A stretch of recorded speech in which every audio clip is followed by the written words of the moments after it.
చూపే సాక్షి సత్య సాక్షి సత్య సాక్షి సత్య సాక్షి సత్య సాక్షి సత్య సాక్షి.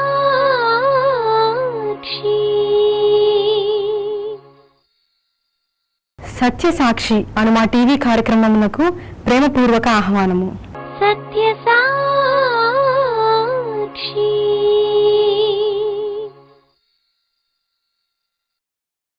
కొరింథీ పత్రిక ఎంతో గంభీరమైంది.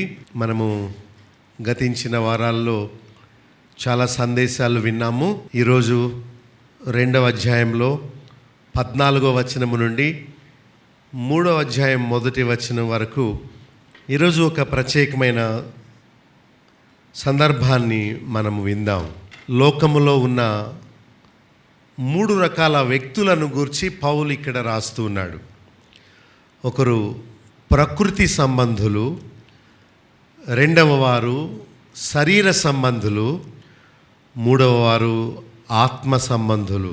ఈ విషయం చదివిన ఈ 3 వచనాల్లోనే మనం చూస్తాం. ప్రకృతి సంబంధులైన మనుషులు ఎవరంటే దేవుణ్ణి ఎరుగని వారు. వారికి ఎంతసేపు తినుట, త్రాగుట, లోకములో పాపములో సంతోషించుట మాత్రమే వారు ఎరుగుదురు. శరీర సంబంధులంటే వారు ప్రభుని నమ్మారే కానీ వారు ఆత్మీయులు కారు, అంటే ఆత్మచేత నడిపించబడేవారు కాదు. ఇక 3వ రకం వ్యక్తులు ఆత్మ సంబంధులు, అంటే దేవుని ఆత్మను కలిగి ఆత్మచే నడిపించబడేవారు. ఈ కొరింథీ పత్రికలో చూడండి, 2వ పత్రికలో 13వ అధ్యాయము 5వ వచనంలో, మీరు విశ్వాసము గలవారై ఉన్నారో లేదో మిమ్మును మీరే శోధించుకొని చూచుకొనుడి, మిమ్మును మీరే పరీక్షించుకొనుడి. మీరు భ్రష్టులు కాని ఎడల యేసుక్రీస్తు మీలో ఉన్నాడని మిమ్మును గూర్చి మీరే ఎరుగరా. సెల్ఫ్ ఎగ్జామినేషన్, మనల్ని మనం పరీక్షించుకోవడం. విశ్వాసము గలవారై ఉన్నారో లేదో మిమ్మును మీరే శోధించుకొని చూచుకొనుడి, మిమ్మును మీరే పరీక్షించుకొనుడి. క్రైస్తవులకు రాస్తున్నాడు, అన్యులకు కాదు. మీరు విశ్వాసము కలిగి ఉన్నారో లేదో మిమ్మల్ని మీరు పరీక్షించుకోండి. ఎవరి ఆత్మీయ స్థితిని వారు తప్పక పరీక్ష చేసుకోవాలి. నేను ఎలా ఉన్నాను, నా విశ్వాసము ఎలా ఉంది. ఈ 3 గురించి చెప్పానే, ప్రకృతి సంబంధి అయిన మనుషులు, శరీర సంబంధులు, ఆత్మ సంబంధులు. ఈ 3లో నేను ఎవరిని, లేక నేను సువార్త అందించేటప్పుడు ఈ 3లో ఎవరితో నేను సువార్తను పంచుకుంటున్నాను అనే విషయం మనం స్పష్టంగా తెలుసుకున్నప్పుడు దాని గురించి మనం క్లారిటీ ఉంటుంది. ఏం మాట్లాడుతున్నామో, ఎవరితో మాట్లాడుతున్నామో, మనము ఎట్టి స్థితిలో ఉన్నామో అనేది మన గురించి మనం తెలుసుకున్న వారం అయి ఉండి స్పష్టముగా మనం ఇతరులకు సువార్త ప్రకటించగలిగిన వారం అవుతాము. ఓకే, మనము 6 నుండి 16 వచనాలు చూచాం. దానిలో 5 ప్రాముఖ్యమైన విషయాలను ధ్యానం చేశాం. ఏంటంటే లోక జ్ఞానము, దేవుని జ్ఞానము. ఒక వ్యక్తి లోక సంబంధమైన జ్ఞానము ఎంతైనా తాను కలిగి ఉండగలడు, ఆ జ్ఞానముతో దేవుని మార్గాన్ని తెలుసుకోలేడు. లిటరేచర్ చదివి ఉండొచ్చు, ఎంఏ లిటరేచర్, తెలుగు కానీ ఇంగ్లీష్ కానీ భాష పాండిత్యము సంపాదించి ఉండొచ్చు, బైబిల్ని స్పష్టంగా చదవగలిగిన జ్ఞానం ఉండొచ్చు, అది మానసికమైన జ్ఞానాన్ని ఎంతో పొందొచ్చు, లేక కంఠస్థం చేయొచ్చు. ఇవన్నీ చేయడం వల్ల తాను దేవుని ఏర్పాటును, సంకల్పాన్ని ఎప్పటికీ తెలుసుకోలేడు. అయితే లోక జ్ఞానము లేకపోయినప్పటికీ దేవుని ఆత్మ సహాయము ఉంటే చాలు.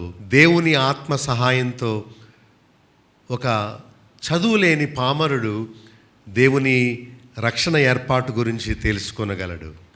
మానవ జ్ఞానము మానవుణ్ణి పతనమయ్యేలా చేస్తుంది.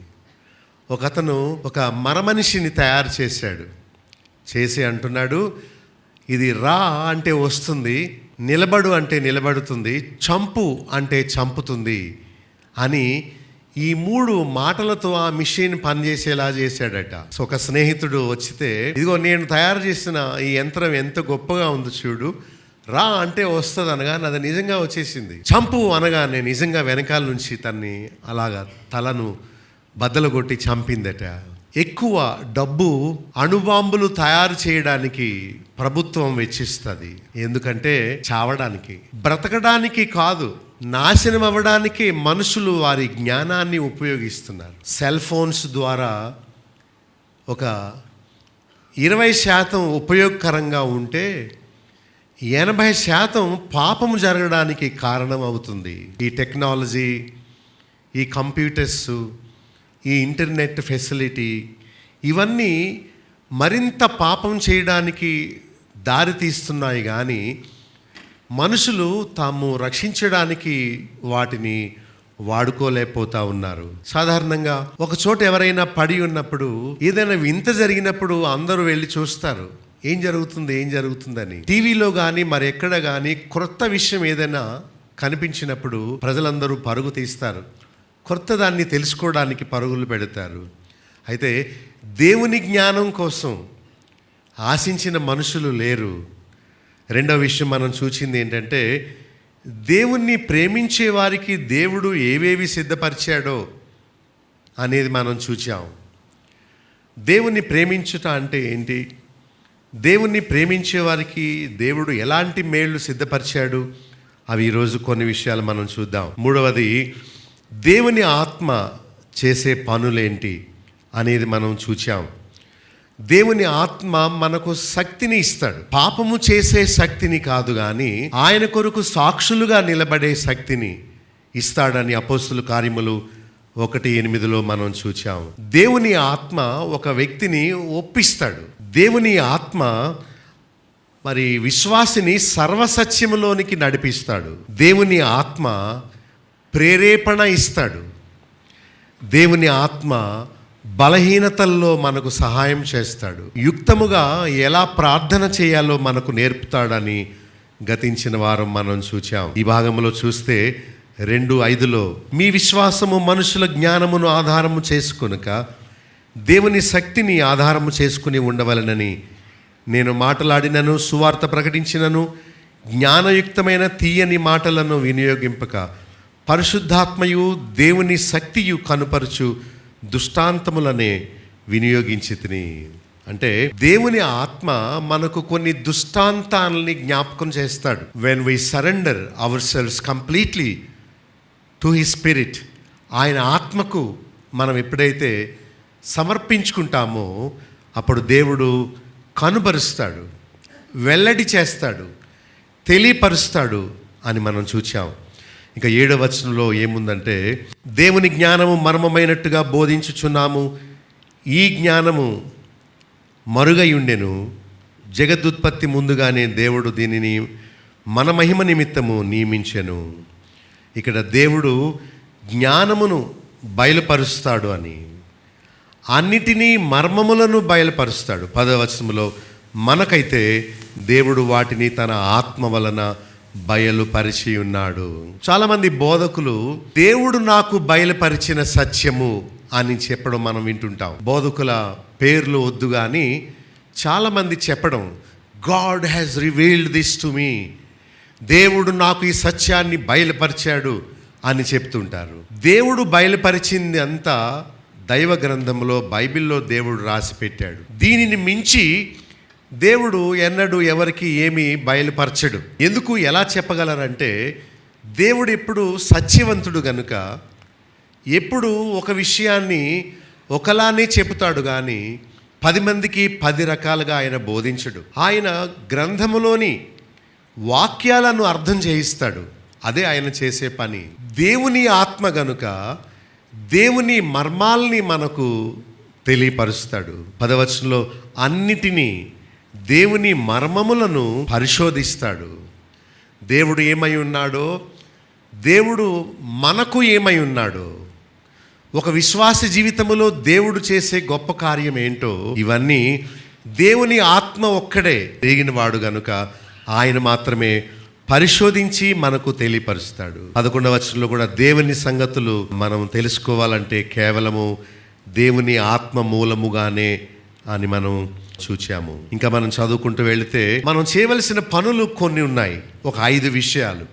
మొట్టమొదటిది 6వ వచనములో, దేవుడు భక్తుల ద్వారా జ్ఞానాన్ని మనకు బోధిస్తున్నప్పుడు మనం వినాలి. మనము ఆత్మ సంబంధమైన సంగతులు వినడానికి ఆశ చూపము కానీ సినిమా డైలాగ్స్, ఏదైనా నవ్వించే విషయము, కామెడీ, జోక్, క్రొత్తది, ఇలాంటివి వినడానికి మనం ఎంతో ఆశపడుతుంటాం. కానీ దేవుడు తన భక్తుల ద్వారా దేవుని జ్ఞానాన్ని మనకు బయలుపరుస్తున్నప్పుడు దాన్ని మనం వినాలి, దాన్ని నేర్చుకోవాలి. 7వ వచనంలో అంటాడు, దేవుని జ్ఞానము మర్మమై ఉన్నది, మర్మమై ఉన్న దాన్ని దేవుడు మనకు తెలియజేస్తున్నాడు. Understand this point. దాచబడిన రహస్యాన్ని దేవుడు మనకు తెలియపరుస్తున్నాడు. ఇతరులకు అర్థం కాని దాన్ని దేవుడు మనకు తెలియపరుస్తున్నాడు. రహస్యమైన దాన్ని దేవుడు మనకు తెలియపరుస్తున్నాడు. వారికి తెలియలేదు, మీకు తెలియబడింది. వాళ్లకు తెలియకపోవడానికి కారణం దేవుని ఆత్మ వారికి లేడు. వారికి తెలియకపోవడానికి కారణం వారి హృదయము మరి క్రొవ్వుతో ఉన్నది గనుక వారు దాన్ని గ్రహించలేకపోతున్నారు. మీరు ధన్యులు, జ్ఞానులైన వారి మధ్యలో దేవుని జ్ఞానమును దేవుని ఆత్మ సహాయముతో తెలియపరుస్తున్నాను అని చెప్పాడు. ఎందరికో లేని ఇట్టి భాగ్యాన్ని దేవుడు మనకు దయచేసినప్పుడు మనం దాన్ని శ్రద్ధగా వినాలి, జాగ్రత్తగా దాన్ని తెలుసుకోవాలి. రెండవది 9-10 వచనాల్లో దేవుడు తన్ను ప్రేమించే వారికి ఏవేవి సిద్ధపరుస్తాడో అనే వాటిని మనము కంటితో చూడాలి, చెవితో వినాలి, హృదయముతో అర్థం చేసుకోవాలి. దేవుడు మనకిచ్చిన శరీర అవయవాలతో మనము మన ఆత్మను రక్షించుకోవాలి. అదే మనం చేయగలిగినటువంటి పని. కాళ్ళతో ఏం చేయగలం, చేతులతో ఏం చేయగలం, కళ్ళతో ఏం చేయగలం, దేవుడిచ్చిన చెవులతో ఏం చేయగలం, దేవుడిచ్చిన మనస్సుతో, దేవుడిచ్చిన హృదయముతో మనం ఏం చేయగలం.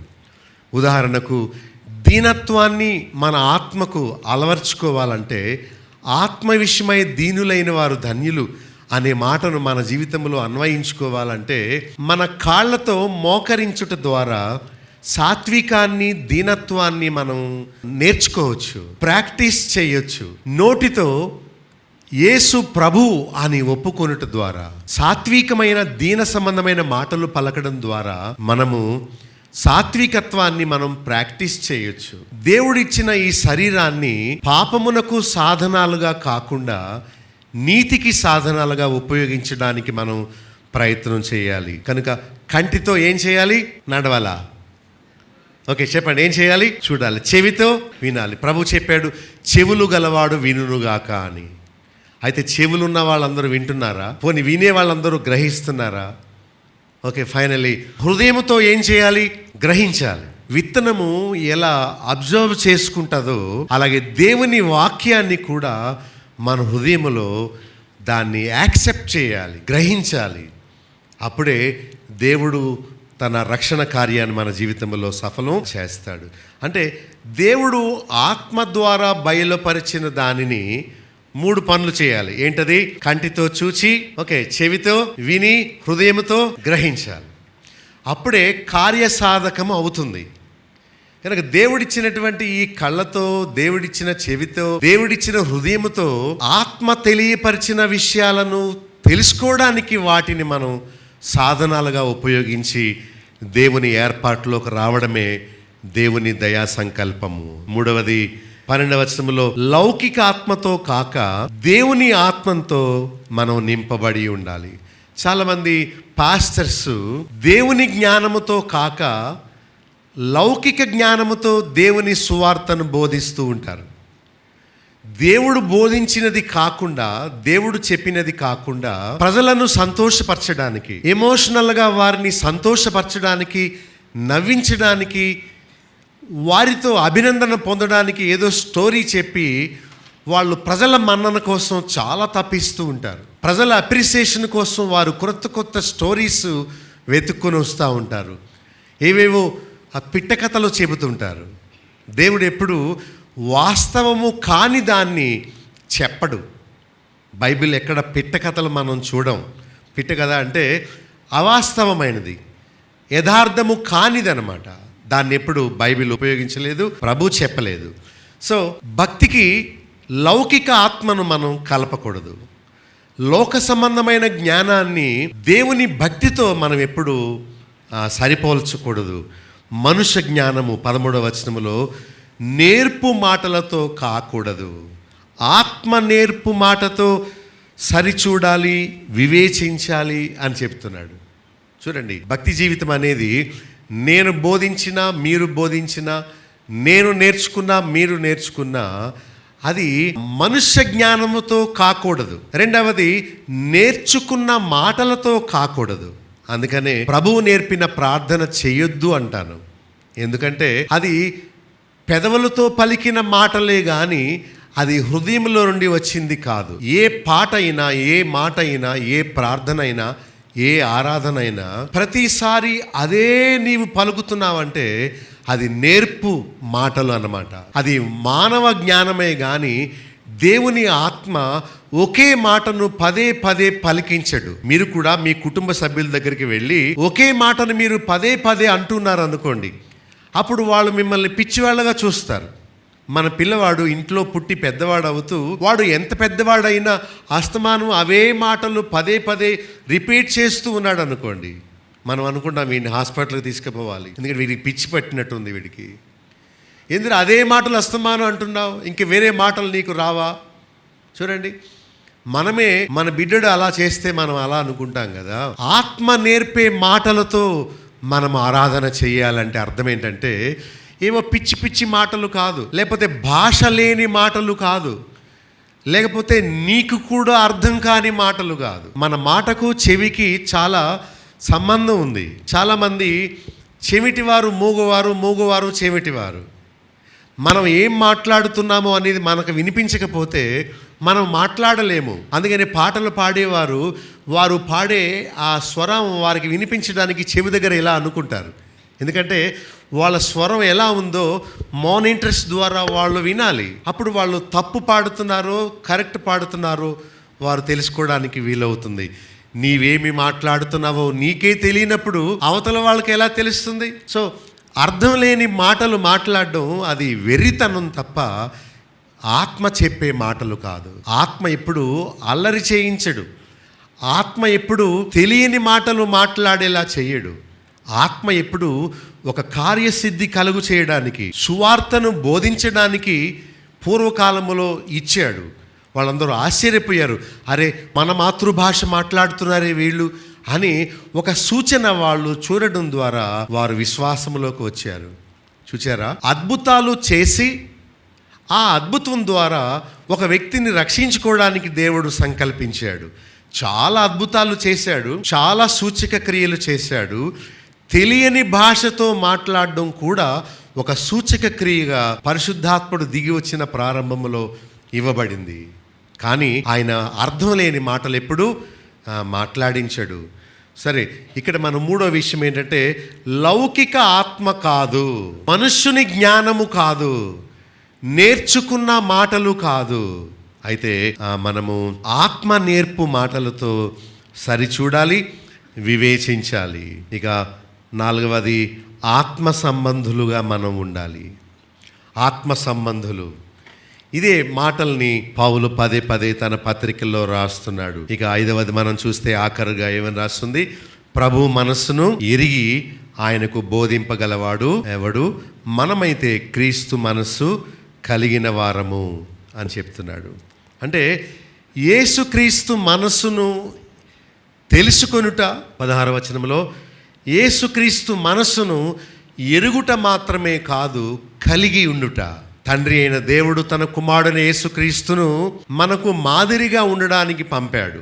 ఆయన మనస్సును కలిగి ఉండడం మనం చేయవలసిన పని అని పౌలు ఆఖరిగా చెబుతున్నాడు. చూడండి, 9వ వచనంలో ఒకసారి మనం చూద్దాం. ఏమనంటే, ఇందును గురించి దేవుడు తన్ను ప్రేమించు వారి కొరకు ఏవి సిద్ధపరిచెనో కంటికి కనబడలేదు, చెవికి వినబడలేదు, మనుష్య హృదయమునకు గోచరము కాలేదు. దేవుడు తన్ను ప్రేమించు వారికి ఏవి సిద్ధపరిచాను. దేవుడు ఆశీర్వాదాలు సిద్ధపరుస్తాడు. భూ సంబంధమైనవి కావు, ఆత్మ సంబంధమైన ఆశీర్వాదాలను దేవుడు ఆయన నమ్మిన వారి కొరకు సిద్ధపరుస్తాడు. క్రొత్త నిబంధన గ్రంథంలో ఎక్కడ కూడా దేవుడు శరీర సంబంధమైన ఆశీర్వాదాలు ఇస్తానని వాగ్దానము ఎక్కడా చేసి ఉండలేదు. అయితే ఫిలిప్పి 4:19 మాత్రము దేవుడు మీ ప్రతి అవసరము తీరుస్తానని మాత్రం వాగ్దానం చేశాడు. మరి దేవుణ్ణి ప్రేమించే వారికి దేవుడు ఏమి సిద్ధపరుస్తాడు? కంటికి కనబడనివి, చెవికి వినిపించినవి, హృదయానికి అర్థం కానివి, గోచరము కానివి. ఏంటవి? అవి శాశ్వతమైన మేళ్ళు. ఈ లోక సంబంధమైనవి కానివి, ఈ లోక సంబంధమైనవి అయితే చూడగలుగుతాం, అవి కొంతకాలానికి పోగొట్టుకుంటాం. కొన్ని చెప్పండి, పర సంబంధమైన మేళ్ళు అంటే ఏంటో? Can anybody help? ఓకే, కిరీటాలు, ఓకే, నీతి వస్త్రాలు, గుడ్. సంతోషము, సమాధానము, డబ్బుతో కొనుక్కోలేము. ఓకే, పాప పరిహారము, రక్షణ, నీతి జీవితము, ఓకే, పరలోకము, పాప క్షమాపణ, జీవిత మార్పు, ఇవన్నీ దేవుణ్ణి నమ్మిన వారికి దేవుడు ఉచితంగా ఇచ్చే ఆత్మ సంబంధమైన ఆశీర్వాదాలు. ఒకసారి మీరు ఎఫెసీ పత్రిక చూడండి, 1వ అధ్యాయం 6వ వచనము నుండి 19వ వచనం వరకు మనం చదువుకుంటే అక్కడ ఒక లిస్ట్ రాసి ఉంది. 3వ వచనం 3వ లైన్లో, ఆయన క్రీస్తునందు పరలోక విషయములలో ఆత్మ సంబంధమైన ప్రతి ఆశీర్వాదమును మనకు, ఓకే, గమనించారు? అది ఏంటి? ఆత్మ సంబంధమైన ప్రతి ఆశీర్వాదము 6వ వచనములో ఉచితముగా కృపను అనుగ్రహిస్తాడు. చూడండి, అక్కడి 6వ వచనములో మనల్ని కుమారులుగా స్వీకరిస్తాడు, తన కోసము నిర్ణయించుకొని ఏర్పరచుకుంటాడు. 7వ వచనములో రక్తము వలన మనలను విమోచిస్తాడు. అంటే విమోచన అంటే మన అపరాధములకు క్షమాపణ కలిగిస్తాడు. ఇదే డబ్బుతో కొనుక్కోలేని మేలు. తర్వాత చూడండి, 9వ వచనములో తన చిత్తమును గూర్చిన మర్మమును మనకు తెలియపరుస్తాడు. ఆయన ఎవరో, ఎందుకు వచ్చాడో, ఆయన నమ్ముకుంటే కలిగే మేళ్ళేంటో, ఇవన్నీ తన చిత్తము ద్వారా, తన చిత్తమును గూర్చిన మర్మమును తెలియజేస్తాడు. ఓకే, తర్వాత సంపూర్ణమైన జ్ఞాన వివేచన కలిగిస్తాడు, కృపను విస్తరింపచేస్తాడు. 10వ వచనంలో ఇవన్నీ దేవుడు తన ఆత్మ ద్వారా మనకు బయలుపరుస్తాడని మనం చూచాం. సో ఈ లోక బోధకులు చేసే బోధకును బైబిల్ చెప్పే సత్యానికి ఎంత వ్యత్యాసము ఉన్నదో మీరు గమనించండి. మన భాగంలోకి రండి. కొరింథీ పత్రిక 2వ అధ్యాయము 10వ వచనంలో ఇవన్నీ దేవుడు తన ఆత్మ వలన బయలుపరుస్తాడు. దేవుణ్ణి ప్రేమించే వారికి దేవుడు చేసే గొప్ప మేలు ఏంటంటే తన ఆత్మ వలన ఇవన్నీ మనకు తెలియపరుస్తాడు. ఇది ప్రకృతి సంబంధికి, లోక సంబంధికి వెర్రితనంగా ఉంటుంది. ఒకవేళ ఇక్కడ కూర్చున్న వాళ్ళల్లో ఎవరైనా ప్రకృతి సంబంధులుగా పిలువబడే వారు ఎవరైనా ఉంటే వాళ్ళకి కూడా ఈ మాటలు వెర్రితనంగా అనిపిస్తాయి. ఏంటి ఇతను చేసే బోధ ప్రత్యేకంగా ఉంది? ఏంటి దేవుడు లోక సంబంధమైన వాగ్దానం ఏది కొత్త నిబంధనలో చేయలేదా? నిజంగా చేయలేదా అని వారికి ఆశ్చర్యం కలుగుతుంది. దేవుణ్ణి నమ్ముకునేది ఇహ సంబంధమైన మేళ్ళు కొరకే అనుకున్న వారికి ఈ మాటలు ఆశ్చర్యం కలిగిస్తాయి. నిజంగా దేవుడు ఇలాంటి సహాయం చేయడా? దేవుడు నమ్ముకున్నది వీటి కోసం కాదా అని వారికి ఆశ్చర్యం కలిగిస్తుంది. ఆశ్చర్యం కలుగుతుంది. ఎందుకంటే వారు ఆత్మ సంబంధులైతే దేవుని ఆత్మ సహాయముతో మాత్రమే దేవుని ఉద్దేశాలు గ్రహించగలుగుతారు. వారు ఆత్మ సంబంధులు కానప్పుడు దేవుని వాక్యము, దేవుని మర్మము ఎప్పటికీ వారికి అర్థం కాదు. కనుక దేవుడు చేసే గొప్ప మేలు ఏంటంటే 10వ వచనంలో ఇవన్నీ ఆత్మ వలన బయలుపరుస్తాడు. మనకైతే దేవుడు వాటిని తన ఆత్మ వలన ఏం చేస్తాడు? బయలుపరుస్తాడు. అంటే వాక్యం చదువుకుంటున్నప్పుడు ఒక విషయం అర్థం అవడమే దేవుడు ఆత్మ ద్వారా చేసే గొప్ప మేలు. ఇది అన్యులు గ్రహించలేరు. వాళ్ళు 100 సార్లు బైబిల్ చదివినా వాళ్ళకి ఎప్పటికీ అర్థం కాకుండానే ఉండిపోతుంది. 12వ వచనం చూడండి, దేవుని వలన మనకు దయచేయబడినవి, దేవుని యొద్ద నుండి వచ్చు ఆత్మను మనము పొంది ఉన్నాము. దేవుని వలన మనకు దయచేయబడినవి అని చెప్తున్నాడు భక్తుడు. దేవుని వలన మనకు దయచేయబడినవి భూములు కాదు, లేకపోతే ఆరోగ్యం కాదు, లేకపోతే వాహనాలు కాదు, లేక బంగారము వెండి కాదు. దేవుడిచ్చేవి మనము పోగొట్టుకునేవి కావు. దేవుడిచ్చేవి శాశ్వతమైనవి. కీర్తన 91లో మనం చూస్తాము 14-16 వచనాల్లో, అతడు నన్ను ప్రేమించుచున్నాడు గనుక తనని తప్పిస్తాను, ఘనపరుస్తాను, ఉత్తరం ఇస్తాను, శ్రమలో తోడై ఉంటాను, విడిపించి గొప్ప చేస్తాను, దీర్ఘాయువుతో తృప్తిపరుస్తాను, నా రక్షణ అతనికి చూపించేదను. If you love me I will give you my salvation through Jesus Christ. నీవు నన్ను ప్రేమిస్తే నేను నీకు ప్రతిగా ఇచ్చేది ఏంటంటే నా రక్షణ. అదెందుకండి పాస్టర్ గారు, ఆరోగ్యం ఇవ్వండి నాకు.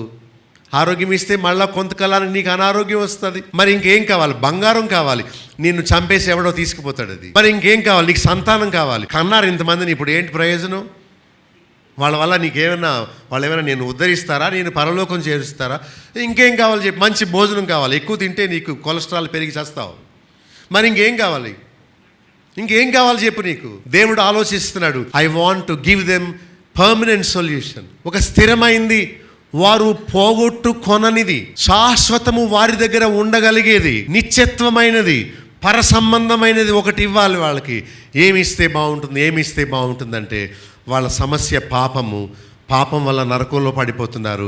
వారిని నరకాగ్ని గుండం నుంచి విడిపించే గొప్ప రక్షణ వారికి ఇవ్వాలని దేవుడు సంకల్పించాడు.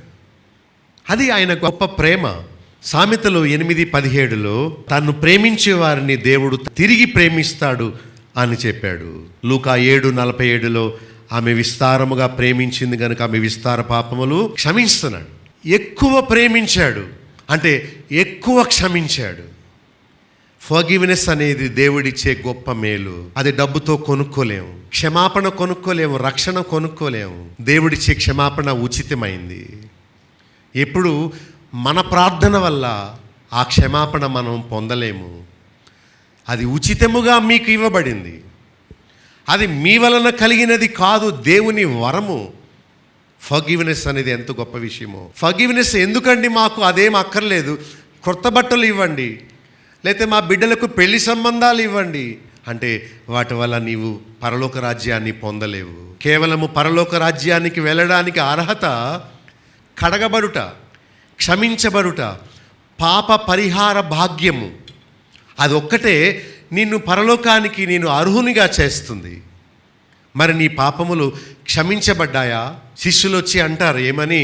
నీ పేరు చెప్పగానే సాతాను వెళ్ళిపోతుంది, మాకు చాలా ఆనందంగా ఉంది అని. ప్రభు అన్నాడు, దయ్యములు మీకు లోబడుచున్నవని సంతోషించడం కంటే మీ పేర్లు పరలోకమందు రాయబడినవని మీరు ఎక్కువ సంతోషించండి. దయ్యాలు పోవుట, ఏదో శరీర సంబంధమైన మేళ్ళు కలుగుట, ఇవి అందరికీ జరుగుతున్నాయి. ఒక వాస్తవాన్ని గుర్తించండి, శరీర సంబంధమైన మేళ్ళు దేవుడు అందరికీ చేస్తాడు, అన్యులకు ఆయన బిడ్డలకు కూడా. కానీ ఆత్మ సంబంధమైన మేళ్ళున్నాయే, ఇవి కేవలం ఆయన బిడ్డలకు మాత్రమే దేవుడు చేసేవి. కనుక ఆ తేడాను మనం గమనించాలని నేను కోరుతున్నాను. దేవుడు చేసే మేలు ఇదే. మర్మమై ఉన్న జ్ఞానమును దేవుడు మనకు బయలుపరుస్తున్నాడు. ఆయనను ప్రేమించినందుకు ఆయన చేసే గొప్ప మేలు ఇది. 12వ వచనంలో దేవుని యొద్ద నుండి వచ్చు ఆత్మను పొంది ఉన్నాము. దేవుడు ఏమేం మేలు చేశాడు నీకు చెప్పు అంటే, రోగం పోగొట్టాడు, ఇల్లు కట్టిపెట్టాడు, లేకపోతే ప్రమాదం నుండి తప్పించాడు, లేకపోతే జాబ్ ఇచ్చాడు. ఇలాంటి భూ సంబంధమైనవి వాటి గురించి మనం చెప్పడం కంటే దేవుడు నా పాపములు పరిహారం చేశాడు. నేను ఎందుకంటే పాపిని, నరకాగ్ని గుండానికి పోవలసిన వాడిని నన్ను దేవుడు క్షమించి శుద్ధి చేశాడు. నాకిష్టమే, నీవు శుద్ధుడవు కమ్ము అన్నాడు. దేవుడు తన రాజ్యమునకు నన్ను వారసునిగా చేశాడు. దేవుడు తన కుమారుడైన యేసుక్రీస్తును గొప్ప వరముగా నాకు ఇచ్చాడు. ఆ కుమారుడైన యేసుక్రీస్తును నేను కలిగి ఉన్నాను. అంతకంటే గొప్ప వరం మరొకటేది లేదు. కొరింథీయులకు రాసిన 2వ పత్రిక 9వ అధ్యాయం 15వ వచనం, చెప్ప సఖ్యము కాని ఆయన వరమును గూర్చి వాట్? దేవునికి స్తోత్రము. నేను చెప్ప సఖ్యము కాని ఆయన వరమును గూర్చి అంటాను, మీరందరూ దేవునికి స్తోత్రం అని చెప్పాలి. సరేనా? రెడీగా ఉన్నారా? చెప్ప సఖ్యము కాని ఆయన వరమును గూర్చి. Wonderful, wonderful. ఏంటో ఆ వరం? అవతలోడికి అకౌంట్లో డబ్బులు నీకు వచ్చేసినాయా? చీ, నీకుంటే కాలు బాగా అయిపోయిందా? వీల్ చైర్ పైకి ఎత్తేస్తావా నీవు? మళ్ళా రాదా నీకు? ఇవన్నీ ఎంత హేళనగా చేసేస్తారో చూడండి. మీలో కొంతమంది అనుకోవచ్చు, ఈయనకి పనే లేదు, అస్తమానం వాళ్ళ గురించి చెప్తాడని. నేనేం అర్థం చేస్తున్నానంటే, మీకు భూలోక సంబంధమైన, శరీర సంబంధమైన మేళ్ళు చేయడానికి ప్రభువు ఈ లోకానికి రాలేదు. చెప్ప సఖ్యము కాని ఆయన వరము యేసుక్రీస్తు. ఆయన కొరకై తండ్రికి స్తుతులు మీరు ఎప్పుడైనా చక్కని ప్రార్థన చేశారా? తండ్రి అయిన దేవా, నీ కుమారుడైన యేసుక్రీస్తును నా రక్షణ కొరకు పంపినందుకు నీకు స్తోత్రాలయ్యా. కరెక్ట్ ప్రేయర్ అన్నమాట. పరిశుద్ధాత్మ తండ్రి అనకూడదు. ఎవరు అలాంటి తెలివి తక్కువ ప్రార్థన చేయలేదు. యేసు నాయన అనకండి. నాయన వేరు, కుమారుడు వేరు. యేసు ప్రభుని స్తుతించాలనుకున్నప్పుడు, ప్రభువా నా కొరకు సిలువలో వేలాడి నా శిక్షను మీరు భరించినందుకు నీకు స్తోత్రాలయ్యా అని చెప్పొచ్చు. కానీ మన జ్ఞానము ఇంకా పైకి ఎదగాలంటే, ఆత్మీయంగా ఎదిగిన స్థితిలో ప్రార్థన చేయాలంటే, తండ్రివైన దేవా నా పాప శిక్ష కొరకు నీ కుమారుని బలియగుటకు ఈ లోకానికి పంపినందుకు నీకు స్తోత్రాలయ్యా అని చెప్పే ప్రార్థన స్పీడ్గా వెళ్ళిపోదు. ర్యాకెట్ వల్లే నీ సూత్రం తప్పితే నీ ప్రార్థన పోదు. అయ్యగారులు నేర్పిన ప్రార్థనలను చేయకండి. ఇదిగో దేవుడు ఆత్మ ద్వారా నేర్పిన ప్రార్థన బైబిల్లో ఉంది. పౌలు ఎలాంటి ప్రార్థన చేశాడో బైబిల్లో ఎన్నున్నాయో. ఎఫెసీ 3వ అధ్యాయంలో పౌలు చేసిన ప్రార్థన, సంఘం కొరకు ఏమని ప్రార్థన చేశాడో ఆ అధ్యాయంలో ఉంది. చదువుకొని అలా నేర్చుకుందాం నేను మీరును. బోధకులు చేసే ప్రార్థనలన్నీ అవి వాక్యానుసారమనేవి అనుకోకండి. మన స్వంత భాషలో, మన చేతుల్లో, మనకు అందుబాటులో దేవుడు గ్రంథాన్ని ఇచ్చాడు. చదువుకొని మనం జ్ఞానాన్ని పొందాలి. కనుక దేవుడిచ్చిన మేలు ఆయన గ్రంథం, దేవుడిచ్చిన మేలు ఆయన కుమారుడైన యేసుక్రీస్తు, దేవుడిచ్చిన గొప్ప వరము ఆయన ఆత్మ. తండ్రి యొద్ద నుండి మనము ఆత్మను పొంది ఉన్నాము. ఆత్మ తానంతట తానే రాలేదు, తండ్రి పంపాడు గనుక వచ్చాడు. మనము స్తుతించాల్సింది పరిశుద్ధాత్మను, తండ్రిని కాదు. ఆత్మను దయచేసిన తండ్రిని మనం స్తుతించాలి. అది యుక్తముగా ప్రార్థన చేయడం అంటే. చాలా స్పష్టంగా రాశాడు. దేవుని యొద్ద నుండి 12వ వచనంలో వచ్చు ఆత్మను మనం పొంది ఉన్నాము. 14వ వచనంలో ఈ ఆత్మ అనుభవముచే వివేచింపదగు శక్తిని దేవుడు మనకిస్తాడు. వివేచన అంటే మంచి చెడుల తారతమ్యము. ఏంటి చెప్పండి? వివేచన అంటే ఏది మంచో ఏది చెడుగో ఆ తేడాను తెలుసుకోవడమే వివేచన శక్తి. అలాంటి శక్తిని దేవుడు మనకు అనుగ్రహించాడు. 16లో దేవుడు చేసే మేలు, మనమైతే క్రీస్తు ఆత్మను, క్రీస్తు మనస్సును మనము కలిగి ఉన్నాము అని. రోమా 8:28లో దేవుణ్ణి ప్రేమిస్తే కలిగే గొప్ప మేలు ఏంటంటే సమస్తమును మేలుకరంగా మారుస్తాడు. అదే దేవుడు చేసే మేలు. There is no accident to a Christian or to Christ. Accident అంటే అకస్మాత్తుగా జరిగే ప్రమాదం అంటూ క్రైస్తవునికి ఏది ఉండదు. ఎందుకంటే దేవునికి సమస్తము తెలుసు. రోమన్స్ 8:28 తన్ను ప్రేమించు వారికి సమస్తము మేలుకరంగా చేస్తాడు. ఏమైనా సరే దేవునికి అసాధ్యమైంది, దేవునికి తెలియక జరిగింది ఏది లేదని మనం అనుకోవాలి. ఎఫెసీ 6:24లో ఆయనను శాశ్వతమైన ప్రేమతో ప్రేమించే వారికి దేవుడు బిల్డింగ్ ఇస్తాడనుందా? కృప అనుగ్రహింపబడుతుంది. కృప, పాపమును జయించే కృప, శోధనను జయించే కృప దేవుడు ఇస్తాడు శాశ్వతమైన ప్రేమతో ప్రేమిస్తే. యోహాను సువార్త 14:23లో ఆయన్ను ప్రేమిస్తే ఆయన కూడా వారిని ప్రేమించి వారితో వారి యొద్ద నివాసము చేస్తారట. ఎంత మంచి మాట! దేవుణ్ణి ప్రేమిస్తే దేవుడు లోక సంబంధమే ఇస్తావని రాయబడలేదు, కానీ దేవుణ్ణి ప్రేమిస్తే దేవుడు సమస్తము మేలుకరంగా మారుస్తాడని, దేవుని ప్రేమించే వారికి దేవుడు కృప ఇస్తాడని, దేవుని ప్రేమించే వారిని ప్రేమిస్తే వారి దగ్గరకు వచ్చి నివాసం చేస్తారట.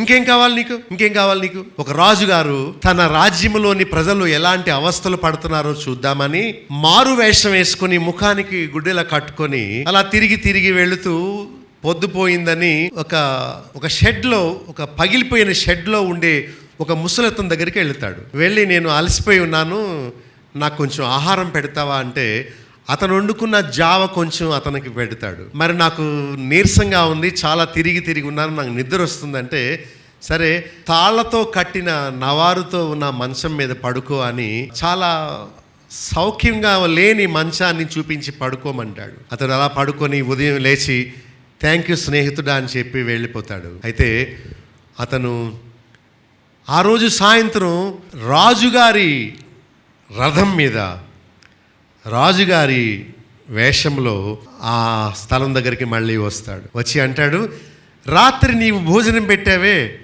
ఆ వ్యక్తిని నేనే, రాత్రి నీకు మంచం ఇచ్చావే పడుకోమని ఆ వ్యక్తిని నేనే, నాకు ఆతిథ్యం ఇచ్చావు, ఇదిగో నీకేం కావాలో కోరుకో, నీకు ఎంత బంగ్లా కావాలన్నా ఇస్తాను, ఎంత బంగారం కావాలన్నా ఇస్తాను, ఎంత డబ్బు కావాలని ఇస్తాను, ఏం కావాలో కోరుకో అంటే అతను అన్నాడట, నువ్వు నాకు ఇవ్వాల్సింది ఇచ్చేసావు, నాకు ఇంకేం అవసరం లేదు. ఏంటంటే అది నీవు నాతో రాత్రి గడిపావు, అది నాకు చాలా ఎక్కువ.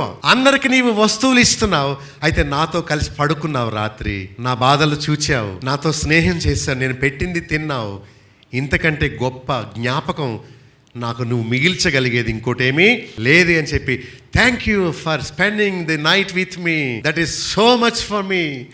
ఎవరితో అలా నీవు గడపలేదు, నాతో నీ రాత్రి వెచ్చించావని చెప్పి అన్నాడట. What else you want from Christ?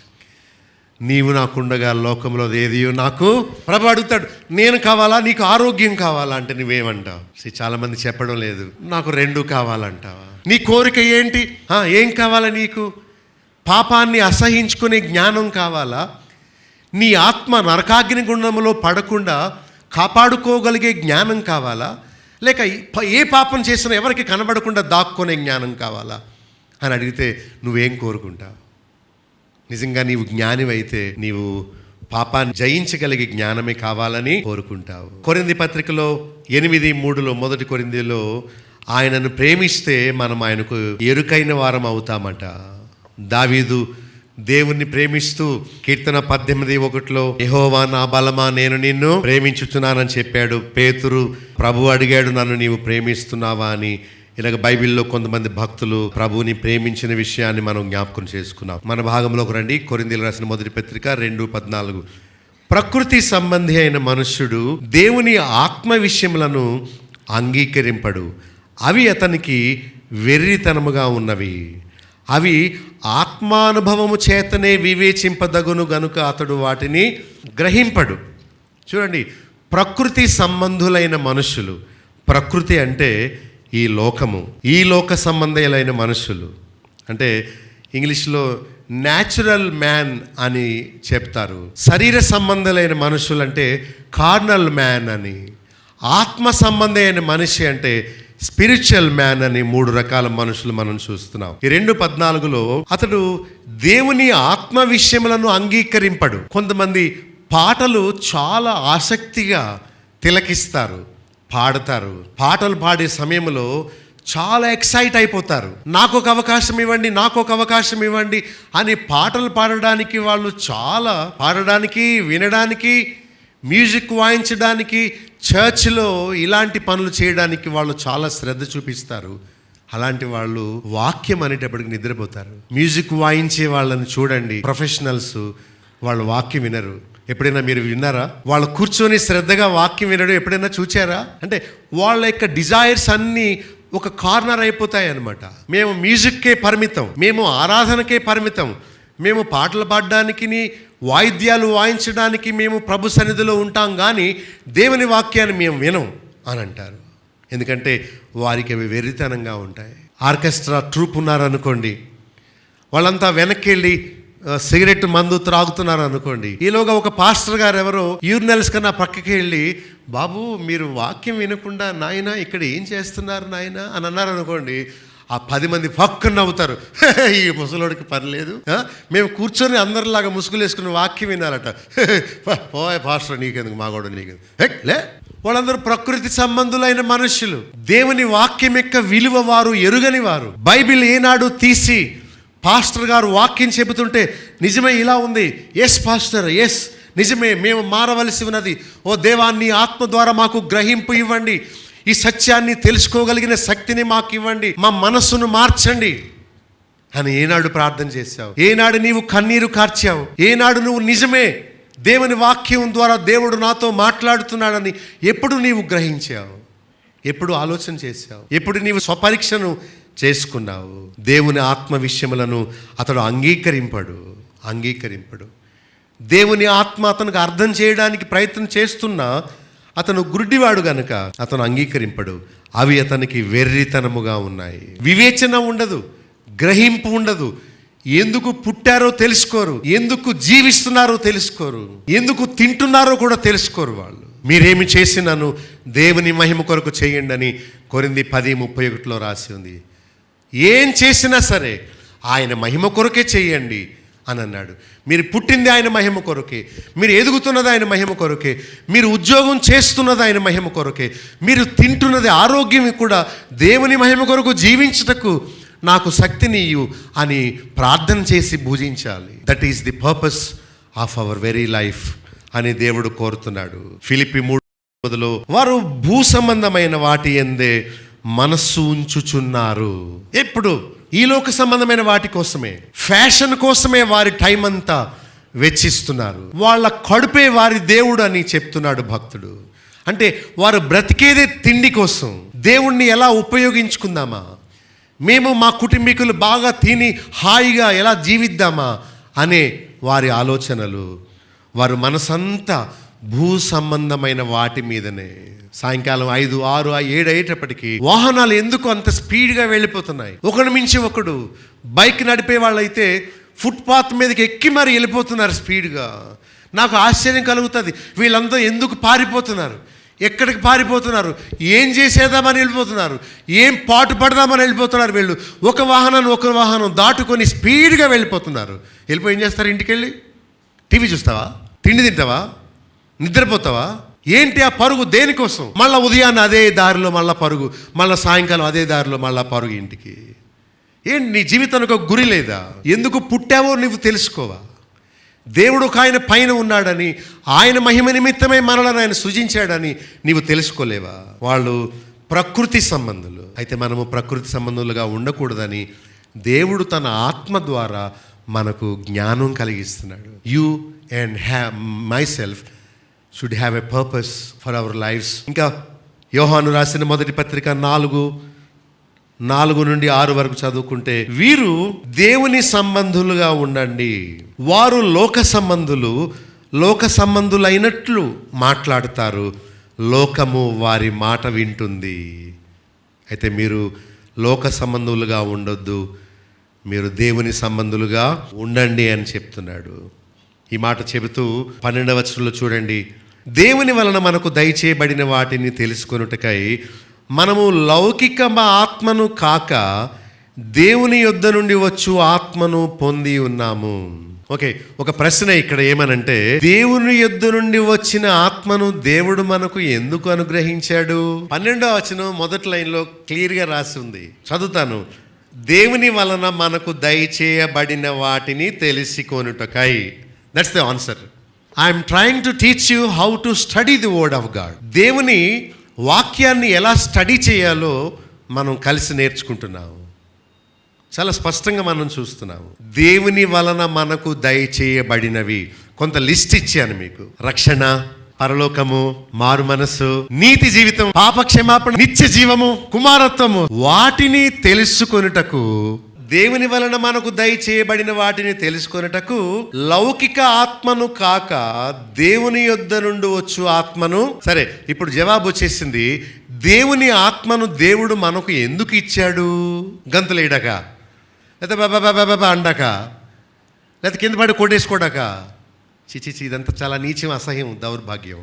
దేవుని వలన మనకు దయచేయబడినవి తెలుసుకోవడానికే దేవుడు తన ఆత్మను మనకు, ఇట్స్ వెరీ క్లియర్.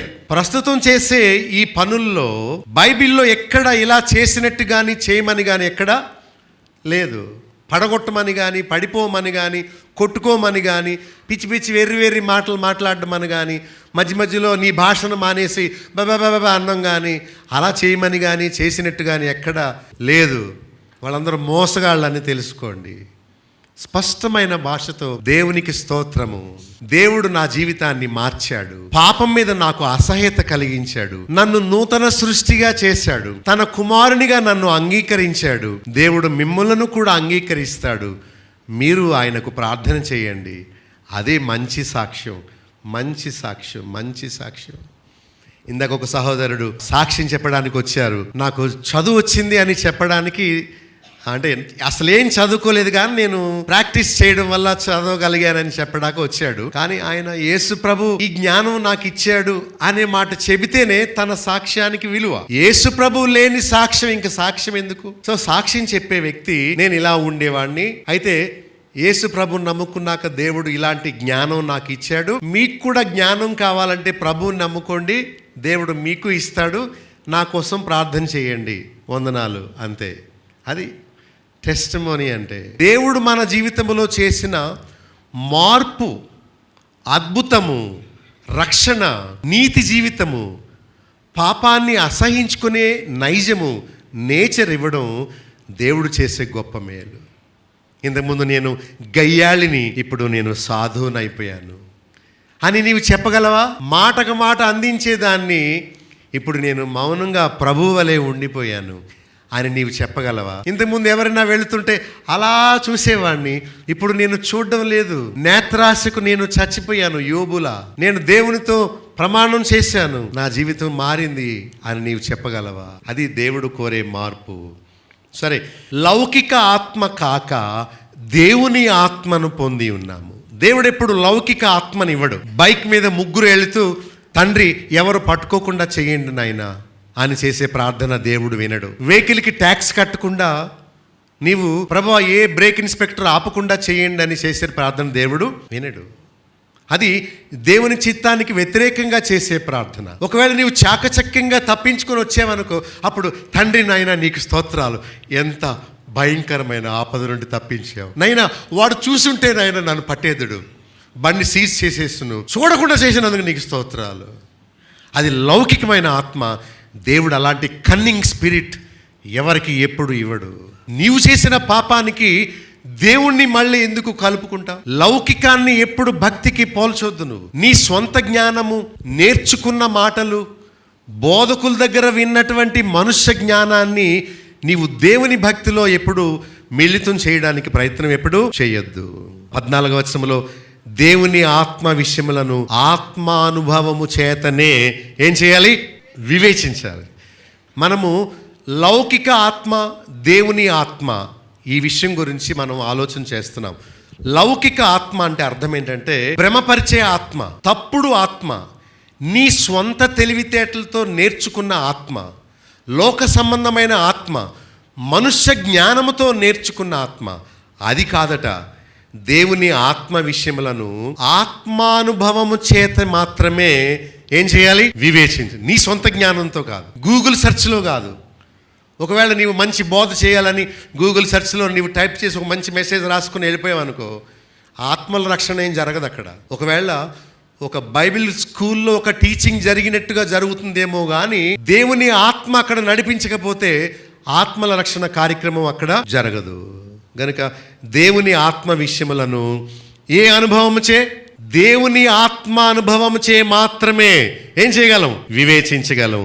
లౌకిక జ్ఞానముతో చూస్తే ఎప్పటికీ గ్రహింపలేము, ఎప్పటికి గ్రహింపలేము. కనుక దేవుని విషయాలు దేవుని ఆత్మతోనే చూడగలము. 13వ వచనంలో మనుషుల జ్ఞానము నేర్పు మాటలతో కాక ఆత్మ సంబంధమైన సంగతులను వేటితో సరిచూడాలి?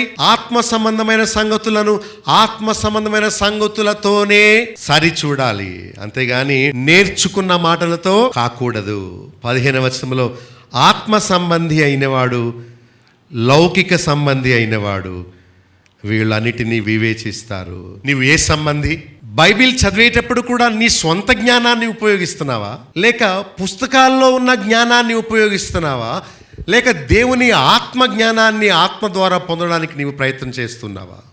16వ వచనంలో క్రీస్తు మనసు కలిగిన వారు కొంతమంది, లౌకికమైన మనసు కలిగిన వారు కొంతమంది. నీవు ఎదుర్కొనే పరిస్థితుల్లో, నీవు చేసుకునే ప్రార్థనలో కనిపిస్తుంది. నీవు లౌకికమైన వ్యక్తివా లేక ఆత్మ సంబంధమైన వ్యక్తివా? నీ బోధల్లోనే అర్థమైపోతుంది నువ్వు ఎలాంటి వాడవో. నీ పాటల్లోనే, నీ ప్రార్థనలోనే అర్థమైపోతుంది నీవు లౌకికమైన వ్యక్తివా లేక దేవుని ఆత్మతో నడిపించబడే వ్యక్తివా. 10వ వచనంలో లౌకికులు మనము. వేదాంత జ్ఞానము వేరు, ఆత్మ జ్ఞానము వేరు. మా దగ్గర బంధువు ఒక ఆయన ఉన్నాడు. ఆయన రీసెర్చ్ స్కాలర్, అమెరికాలో డిడి చేశాడు, డాక్టర్ ఆఫ్ డివినిటీ. అంటే దేవుడు గురించి ఆయన వేదాంత విద్యలో పండితుడు అయిపోయాడు.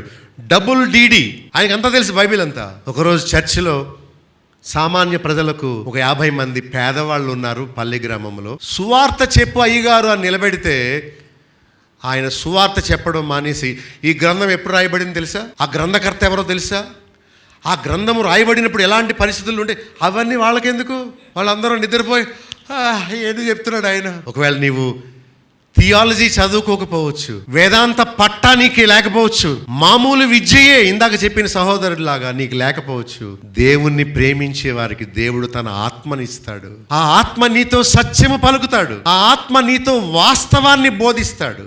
నీవెలా మారేవో చెబుతావు. ఆ 50 మంది చదువులేని పామరులు నీవు మారినట్లు వాళ్ళు కూడా మారడానికి అవకాశం దొరుకుతుంది. చూచారా, అతను గుడ్డివాడే, వీళ్ళందరూ వ్యతిరేకిస్తున్నారు. నీకు ఎలా కళ్ళు వచ్చినాయి చెప్పు, అసలు నువ్వు నిజంగా గుడ్డివాడవా కాదా, అక్కడ కూర్చొని భిక్షం ఎత్తుకునేవాడు నువ్వే కదా, నువ్వే కదా, నువ్వే కదా, నువ్వు కాదు, నువ్వు కాదు, నువ్వు కాదు. యోహాను 9వ అధ్యాయంలో ఆయన అన్నాడు, ఎందుకయ్యా అలా దెబ్బలాడుకుంటారు, ఆ గుడ్డివాడిని, ఒకప్పుడు నేను గుడ్డివాడిని, ఇప్పుడు నేను. అదే సాక్ష్యం, అదే సాక్ష్యం. ఇంకేదో జ్ఞానం కాదు, ఇంకేవో ఇంగ్లీష్ మాటలు కాదు, లేదా ఇంకేవో సాక్ష్యాలు కాదు, లేకపోతే నువ్వు అమెరికా వెళ్ళినప్పుడు ఏం జరిగిందో, ఇదేంటో అదేంటో, అక్కడేంటో ఇక్కడేంటో, ఇదంతా చెత్త. ఎవరికి కావాలి? సువార్త, సిలువను గూర్చిన వార్త. ఒక్క మాట చాలు, మనిషిని రక్షించడానికి శక్తి గలది. That is the power of God. It's not your power, it is the power of the word of God. దేవుని వాక్యం అనే శక్తి. నీవు విత్తి వెళ్ళిపోతావు, దేవుని శక్తి అతనిలో గొప్ప కార్యం జరిగిస్తుంది. కానీ నీ బోధలు, నీ అరుపులు, కేకలు కాదట. కనుక లౌకిక జ్ఞానం కాదు, వేదాంత జ్ఞానం కాదు, ఆత్మజ్ఞానము.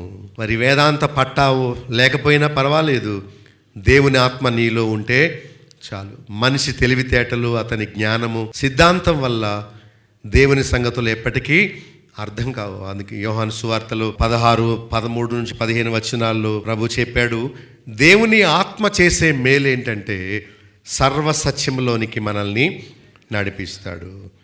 మరి యోహాను సువార్త 14వ అధ్యాయంలో 15, 16, 17 వచనాల్లో, లోకము ఆయనను చూడదు, ఎరుగదు, పొందనేరదు, మీరు ఆయనను ఎరుగుదురు, మీతో కూడా ఆయన నివసించును, మీలో ఉండును అని చెప్తున్నాడు. 2వ కొరింథీ పత్రిక 1:12లో, లౌకిక జ్ఞానమును అనుసరింపక దేవుని కృపనే అనుసరించి నడుచుకోవాలి. ఇక్కడ ప్రకృతి సంబంధి ఇలాంటి విషయాలు గ్రహించుడని చూస్తున్నాం. దేవుణ్ణి నమ్మడు, కారణం దేవుని ఆత్మ అతనిలో లేడు. వీరికి సువార్త అర్థం కాదు. వారు ఇవన్నీ మాకు ఇప్పుడెందుకు, మాకు భోజనం ఉంటే చాలు అన్నారు. ఎవరైనా సువార్త పత్రికను వారి కిటికీలో పెట్టారనుకోండి, వెంటనే వాళ్ళు దాన్ని చించేస్తారు. ఎవడ్రా ఈ ప్రభు కాగితాన్ని నా కిటికీ ముందు పెట్టారు అని వారు వ్యతిరేకిస్తారు. అతడు వాటిని అంగీకరింపడు, అవి అతనికి వెర్రితనంగా ఉంటాయి. వాళ్ళు బైబిల్ చదవరు, వాళ్ళు వినరు, వారు నమ్మరు, వారు దాన్ని అర్థం చేసుకోలేరు. వారు ప్రశ్నలు వేస్తారు. ఏమనంటే, దేవుడు ఉంటే చూపించు, నేను నమ్ముతాను, మాకిప్పుడు ఒక అర్జెంటుగా ఒక సూచక క్రియ జరిగించు, అప్పుడు నేను నమ్ముతాను అని వాళ్ళు వ్యతిరేకంగా మాట్లాడుతూ ఉంటారు. చూడకపోతే వాళ్ళు నమ్మరు. ఏమన్నా అమెరికా ఉందో లేదా, మరి చూడలేదు నువ్వెప్పుడు అంటే సినిమాల్లో చూసావా, లేకపోతే మ్యాప్లో చూసావా? చూడండి, అది చూడకపోయినా అది ఉన్నదని మనం నమ్మడమే విశ్వాసము. 2వ కొరింథీ పత్రిక 4:18లో దృశ్యమైనవి, అదృశ్యమైనవి అని 2 ఉన్నాయి. దృశ్యమైనవి అన్నీ అనిత్యములు. మన కంటికి ఏది కనిపిస్తుందో అది కొంతకాలం తర్వాత ఉండదు. అయితే ఏది కంటికి కనిపించదో అది నిత్యము ఉంటుంది. ప్రజలు ఏమనుకుంటారంటే, యెషయా గ్రంథం 22వ అధ్యాయం 13వ వచనంలో ఒక మంచి వాక్యం ఉంది చూడండి. రేపు చచ్చిపోదము గనుక తిందము త్రాగుదమని చెప్పి ఎడ్లను గొర్రెలను కోయుచు, మాంసము తినుచు, ద్రాక్షరసము త్రాగుచు సంతోషించి ఉత్సహింతురు.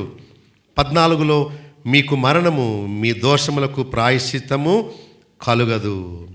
వీళ్ళందరూ ప్రకృతి సంబంధులు గనుక వారికి తిండి ఉంటే చాలు, వారికి నిద్ర ఉంటే చాలు, వారికి డబ్బు ఉంటే చాలు, వారు ఎంతసేపు తినుడు త్రాగుడు గురించే వారు ఆలోచిస్తారట. వాళ్ళు గురించి ఎఫెసీ 2లో వారు ఆత్మీయంగా చచ్చిన స్థితిలో ఉన్నారని, వారికి వాక్యం కానీ బైబిల్ కానీ భక్తులు కానీ వారికి వెర్రితనంగా కనిపిస్తారు.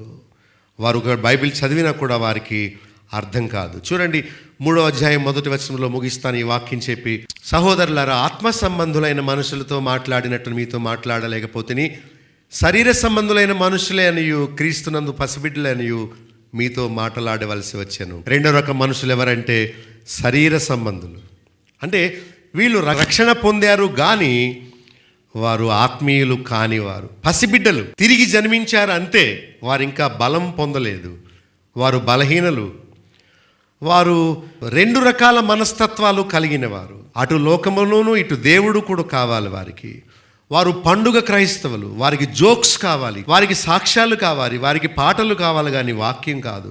వారు దేవుని మందిరములో నిద్రపోతారు. వారు బోధకుని పై రూపాన్ని చూస్తారే కానీ వాక్యాన్ని వినరు, గ్రహించరు. మరి వారు బోధల కోసం బైబిల్ చదువుకుంటారు కానీ తమ వ్యక్తిగత జీవితం కోసం కాదు. వీరు రక్షింపబడిన వారే కానీ ఆత్మీయమైన వారు కారు. Where is your status? మీ పరిస్థితి ఎలా ఉందో మీరు ఆలోచించండి. మీ ఆత్మ, మీ మనసు దేన్ని కోరుకుంటుంది? వేటి విషయాలందు మీరు సాటిస్ఫై అవుతున్నారు? మీ హృదయం అంతా దేని చేత నింపబడిందో మనల్ని మనం పరీక్ష చేసుకోవాలి.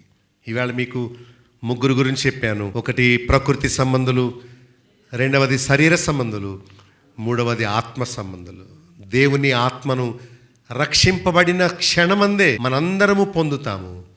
ప్రభు రాకడ వచ్చే వరకు దేవుని ఆత్మ మనలోనే ఉండి మన ఆత్మను సిద్ధపరిచి ఆయన రాకడ సమయంలో మనల్ని ఆయన కుమారుడైన యేసుక్రీస్తుకి మరి సొంతం చేయడానికి తీసుకువెళ్తాడు.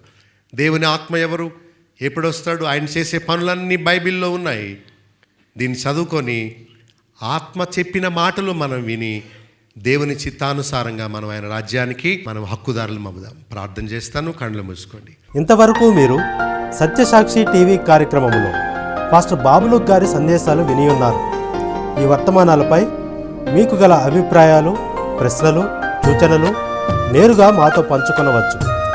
బేతేల్ అసెంబ్లీ అను మా సంస్థ ద్వారా ప్రచురింపబడిన కొన్ని విలువైన పుస్తకాలు మీకు ఉచితంగా పంపించగలము. మీరు మీ పోస్టల్ అడ్రస్ మాకు SMS చేయండి, మీ ఇంటికి వాటిని పంపించగలము. ప్రతిరోజు ఎంతో శ్రద్ధగా వీక్షించే సత్యసాక్షి కార్యక్రమాన్ని గురించి మీ బంధుమిత్రులకు తెలియచెప్పండి. ప్రభు దీవెనలు మీకు మెండుగా కలుగుతాయి.